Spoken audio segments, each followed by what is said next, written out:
那么绿能现在报了弊案国民党就质疑郭志辉什么角色？那你郭志辉不是也有公司吗？然后呢，郭志辉还说后面有更大尾，到底是谁？那而且呢，郑义麟一下是官，一下是产业，一下是官，到底有没有公务员这个旋转门条款要遵守？那另外呢，说因为当时这个郭志辉说要从菲律宾买电，菲律宾呢，那当时第一个跳出来呢，支持的就是宏德能源，所以呢，林涛才说他们关系到什么？为什么第一个跳出来支持他那另外呢，这个除了这个小英男孩说还有更大尾的，那吴宗宪就说应该，因为这是郭志辉讲的，所以郭志辉是不是应该检举为郭做一点事？把他后面到底谁？你说有更大尾，你一定知道，你这样会讲更大尾一定有你不会只是猜那不过现在又传出来呢，说这个光电案呢，这个宏德能源的董事长是张亚中的女婿。那张亚中是原来要选，张亚中上次选国民党主席票很多上次选国民党主席朱立伦8万，张亚中6万江启臣3万所以你看张亚中6万直逼朱立伦。当时因为有些人担心张亚中的意识形态，所以很多票是转给朱立伦的，否则朱立伦还不见得拿到8万票，因为张亚中，而且台北市张亚中票最多，整个台北市的党员张亚中票超过朱立伦的。那后来就让张亚中他们就请他去做孙文学校的总校长。那所以说是我本来想蓝营大咖是谁国民党大咖，他们讲的是张亚中的女婿所以说他的人脉跟国民党有很深的渊源，这是吴峥讲的啦。民进党发言说你们讲我们，那你们呢？那不过话又说回来了，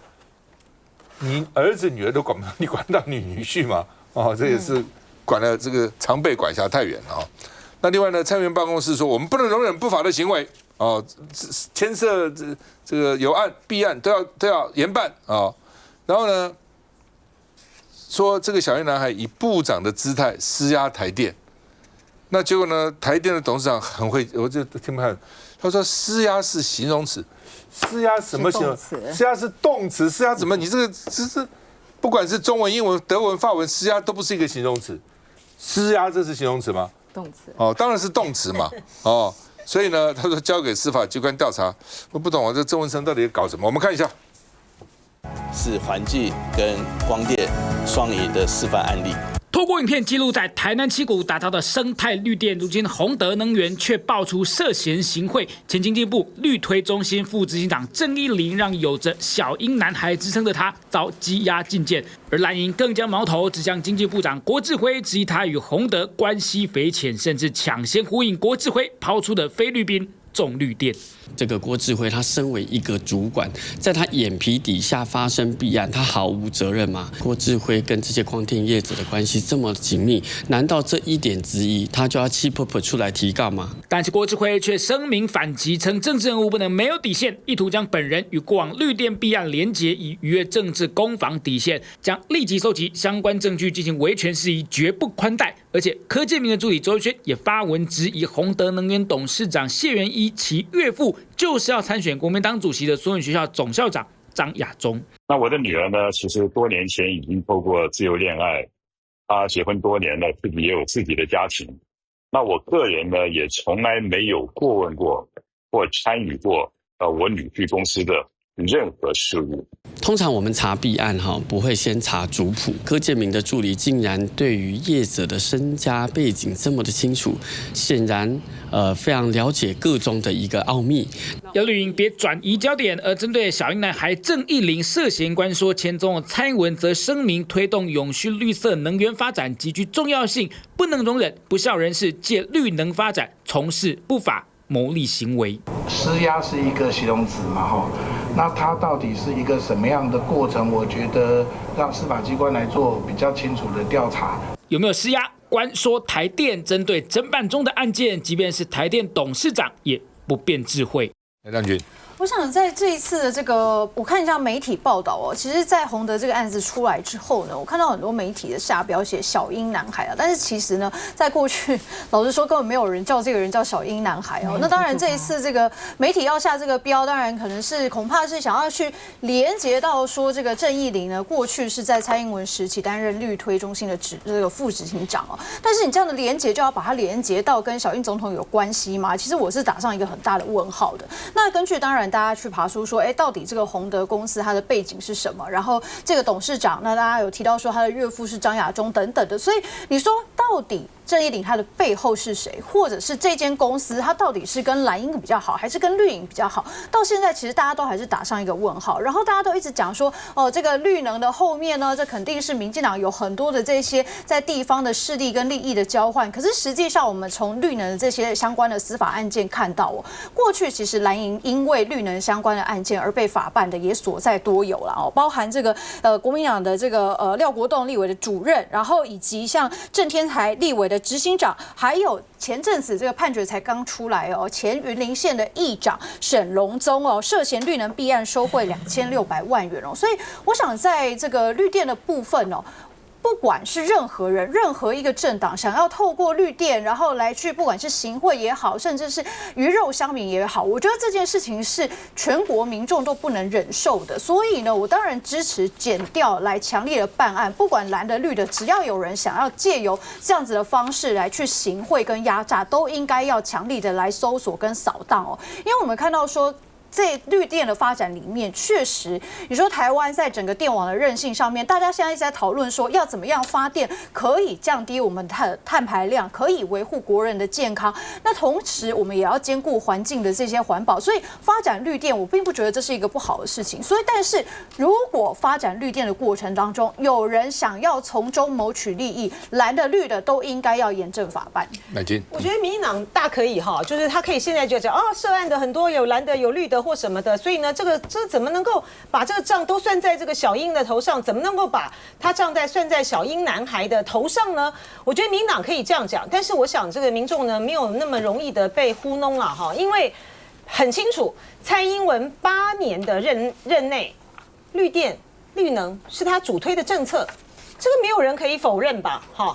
然后呢，我们现在呢看到的这个郑义玲的案子，他之所以会觉得事态严重的关系就在于是我们过去在谈光电弊案的时候呢，它其实都在下游，你知道吗？就是执行的这个层面用地的取得，然后地方上面的回馈金或者是你要去打通什么的关节的时候呢，是在执行的层面上，一个光电的要取得，真的是到后来能够发电生产获利。它起码要经过10个关卡不管是海岸的开发、环评施工用地取得。可是呢，最源头的就是在郑义玲担任绿推中心副执行长的时候，就是台电的馈线。你今天花了这么大的功夫申请到了这些东西，你台电不给你那个馈线，不给你那个容量的话，你赚什么呢？所以呢，郑义玲他赚的就是这笔钱，而且呢，我们从这一次呢。检方约谈的里面，你就可以看得很清楚嘛。台电怎么会没关系呢？台电就是有关系啊。郑义玲他就是因为有极大的靠山不管是他的靠山是谁，不管他是小英总统，或者是林权的这个学生或者是沈荣金部长呢，当初也曾经都力挺他。不管他的靠山是谁，而是这个人呢，他是能够跟台电说得动话的。在圈内没有人不知道，今天你只要找对门路，你就可以透过这郑义玲跟台电把那个馈线的那个容量开出来，否则一般的正常的业者，你可能要排队，不知道等到多久，你才能够等到那个，而且搞不好那个条件还不是很好。所以台电今天它的包括它的前的副总经理萧胜任、副总监执行长许国荣。还有这个宏德能源的总经理，他们通通被约谈啦。这个检察官呢，在去约询的那个时候呢，是有透露出一些的办案的这个细节或者是也是媒体掌握到的细节，是因为呢，这个郑义玲，他帮宏德拿到了这样子的一个馈电啊的这样的内容之后呢，那个宏德要回馈他啊，那回馈他怎么回馈呢？我们总不能够在公司上面做账呢，明白的把钱给他吧。所以呢，他找了会计师，然后由会计师呢商量呢用顾问费给他。所以这一个的生态链，这只是冰山的一角而已。今天一个人会去拿钱，他就不会只是这么一个小小的案子。所以我们才会说这个案子非常的严重。而且我们讲到那个台制电啊，台制电呢当初要成立的时候呢，中钢的工会是反对的，来跟我们抗议，对，他们是反对的。我们站出来，他们很担心呢，这又变成是一个大钱坑，就是不知道谁把那个利益拿走了，可是要这个中钢呢，最后呢付出代价来去买这些绿油油发出来的电。休息一下再回来。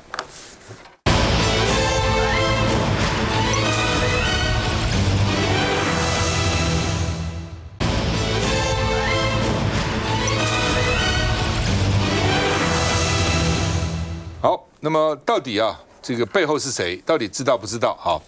那现在就讲说余电共生案，刚刚乃菁讲过，要经过很长的时间呢。我一看是我的天呐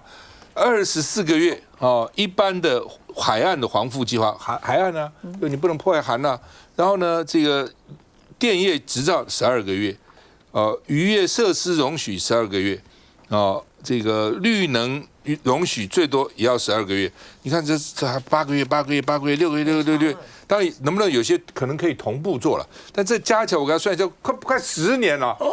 快10年了。那他们有的那怎么办呢？就是公事公办呢，叫拨来啊。那很多人就要打通关节啊。所以讲说10个魔王关就要打通关节啊。就跟以前盖房子一样，你建管处多少关呐？你要怎么办？这是什么？从开始发建筑执照，中间这个每一层都要去勘验然后最后呢，什么防火啊、消防、环保一大堆加起来，你说怎么办？那海关一样啊，对不对？那以前叫做快单费，你要快就要给报关行快单费啊，但现在大家都要交快单费了，但是呢，你不交你就慢了，那你要怎样所以业界都知道那所以呢，这个光电案现在说要抢商机，要靠关系才能过这个魔王关。你没有关系，有关系也没关系，没关系有关系，你慢慢来吧那另外呢，这个他们呢，因为这次不是这个核三研议吗？结果他们说核废料放在公投同意票最高的3县市那哪3县市呢？我问说金门。马祖然后呢苗栗这要放真的是这个不通了，这是讲些什么这是所以他们有人讲，那这样的话你们赞成火力发电，那干脆那个燃煤什么都放在你家好了等等，不是这样的。我们要找在他就经过很多的这个探勘嘛，要找最适合的地方那事实上现在核废料是放在厂下面了，不是只有台湾，全世界都放在厂下面，除非你有什么戈壁沙漠啦或者什么，这很少嘛。一般来讲。就是在厂下面，它现在放在湿式储存槽，湿式储存槽满了，在旁边建个干式储存槽，全世界都是这样，美国也是这样，欧洲也是这样，大陆也是这样，日本也是这样，通通是这样子那这个曾文生陈玉珍说了，核废料可以放在2单，曾文生说选址是要得到民意支持，第一个重要还是你这个地方适不适合，适合你再去问民意，而不适合根本不必问民意了嘛那另外呢，就是说，现在是不是少数要绑架新的民意了？因为你觉得不同意的只有少数嘛，那你少数你是不是就不做了呢？你到底做还是不做呢？那另外呢，这个杜义景提出一个数据说，太阳能超过中火的供应量，那一天因为太阳很大，你这不是看那一时的，你要看1年的平均，有时候有大太阳，有时候没有大太阳有时候没有，甚至没有太阳那所以呢，你不能说在那个时候那一天，因为太阳很大，所以呢太阳能供应超过中火。那其他时候呢？这叫以偏概全，就很无聊的，你知道这我就扯这些都很没意思。那台电还出来帮他讲话，是太阳能有效分摊发电占比。当然嘛，没有人反对绿能，不要搞错了，没有人反对绿能但是绿能不能因为有绿能就其他能就不重要了。你核能、绿能、火力发电、水力发电，将来甚至地热什么都很重要，多元化嘛，你才不要偏到某一方面。你偏到某一方面，万一那边发生问题，你就有问题了嘛。能源本来就是这样啊，而且呢，成本有的高有的低，最好都有来平均分摊一下啊，好吧？所以呢，网络就问这个杜奕瑾了，说那晚上怎么办呢？你只看那个中午太阳最的时候，那晚上怎样呢？晚上有太阳能吗？我们看一下。核三研议公投落幕，现在民进党新北市议员林秉佑就抛出将核废料暂放金门。立委陈玉珍强调，不可能接受放在本岛。其实核废料放金门并非首次被拿出来讨论，但为何又端上台面？原来是在核三研议公投结束后，有民众就在国发会的公共政策网络参与平台提案，主张把核废料储存在公投案同意比率最高的3个县市，分别是金门县、连江县以及苗栗县，已经超过了8000人复议。陈玉珍说，没人居住，仅有驻军的二胆岛可以考虑，但是有前提。相关的目的条件，不管是100亿啊，从小到大读书免钱啊，电费全免啊，这些也当然是要归到让金门县民来享受这个，就是来补偿金门县民这个。即便是无人居住的二胆岛，补助费用也要到位才有诱因。核安会强调，场址选择需由选址小组考量场址的环境工程技术、地质条件等因素才能决定，况且还得先经过公投这一关。核三研议公投未达门槛，但成功让社会再度思索核能的可能性。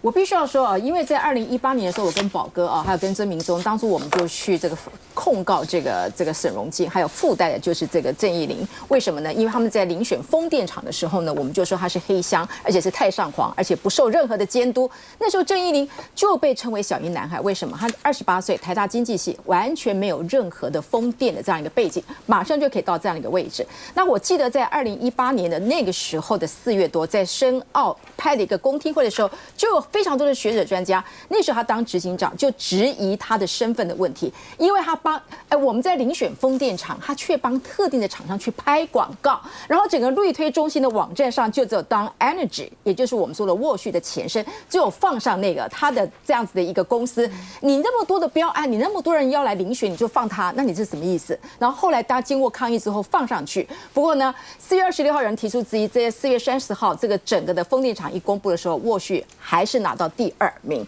但是他可以说是最大的赢家，他把彰化的东西南北几乎都吃尽了，而且最重要是他拿到最大的容量900大概是900 MW 嘛，就最大的一个容量。所以这个东西如果不是中间有非常多的一路护航，怎么可能这么样的一个方便啊？所以说你说他中间没有任何的美感，而且特别是今天有提到了，他被捕的时候还非常的大声说他背后有背景是什么？所以我觉得郭志辉他既然知道大伟是谁，蓝营今天质疑就是说，你知道那么多的内幕，你应该传唤他，由他反正下台了嘛，其言也真嘛，可以问出一些的